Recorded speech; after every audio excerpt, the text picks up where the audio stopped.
talking about the innovations going on in Colorado among our school districts. And so in 2005, we published our very first in a series of 11 so far on innovative school districts. And we frankly were just telling the stories of those school districts, and we wanted to share those with other school district superintendents and school board members so that those stories and those good things, innovative ideas that were percolating in Colorado could spread. And so many of you here possibly have received the papers that over the years that we have sent. They may not always filter down to you from the superintendent, but hopefully so. So our student-based paper that Ben has authored is actually the 11th in the series. And on that note, let me introduce to you our other folks from the Independence Institute. You'll get to know Ben well today. He's our senior policy analyst in education. Ross, where are you? There's Ross. He's a policy analyst. And Maria, research associate and manager of our school choice website, checked you in today. Out there are some bookmarks for the School Choice for Kids website. All of the public schools in the state are on that website. It's been around in Spanish and English since 2007 as a way to help families find the different options in Colorado. And one other innovative paper or on an innovation, I just wanted to mention, we have flyers out on the table. And that's a paper called On the Road to Innovation, Colorado's Charter School Law Turns 20. So this is a couple years old, but in this paper you'll find triumph, tragedy. It's really the story that started way back in 1970 on open enrollment and option schools in our state. And there are many school districts that were innovative along that road. And there were community members that were very innovative as well. And our own Governor Hickenlooper was one of those, and is mentioned in this paper back in 1991, interested in giving more options. So I think you might find it interesting. We don't have copies today, but there's a flyer on the table where you can find the link and read that. One other thing about this paper, though, let me mention this as well, is that it's a great story about how Democrats and Republicans came together, worked together, joined forces to give children in Colorado more options. And that's what we're doing today, too. This isn't a partisan issue.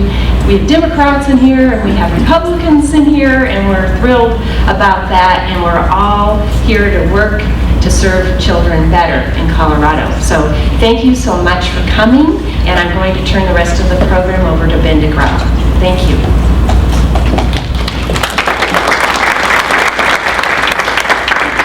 I am going to be very brief because I know you want to hear from the real experts like I do. This project started last year researching student-based budgeting in Colorado. It was a real odyssey to talk to and study what the different school districts are doing, and you're going to get a flavor in just a moment of some of that diversity that's going on.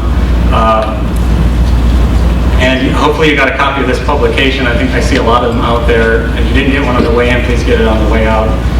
We have 3 school districts featured here today. Along the way, I found 6 districts in particular who have been practicing student-based budgeting, or in the case of Jefferson County, is just launching into it. And so we're going to see more examples of it propping up as well. And hopefully, as a result of what happens today, even more school districts find their way into this adventure. As you can see, just a few facts. The 6 districts represent about 3 out of every 8 public school students in the state of Colorado, so they're sizable districts with combined general fund budgets of about $2.5 billion. And this process of student-based budgeting in Colorado goes back about 8 years. The Cooter School District in Fort Collins, I think we're represented. Somebody from Cooter was right there at the beginning, so was DPS, who we're about to hear from, Denver Public Schools in a moment. And then District 49, Adams 12, Douglas County, Jefferson County. So some of the major districts in Colorado. And I want to harp on the themes of why student-based budgeting.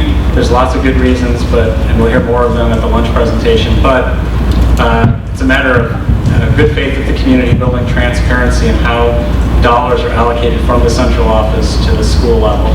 It's a matter of equity. It's a matter of making sure that one size fits one student and that the money reaches the student to serve according to their own individual needs. And flexibility, which is hugely important, empowering school level leaders, principals to be able to make decisions closer to the student that best serve them. So with that, I'm going to start introducing our speaker. First speaker today, and I'll do this while I'm negotiating with the PowerPoint. Our first speaker today is from Douglas County School District, Chief Financial Officer Bonnie Betts. Douglas County has been doing this since 2008. Is that right? 2008? And what you're going to see is a different form of student-based budgeting with each of these. So, without further ado, Bonnie.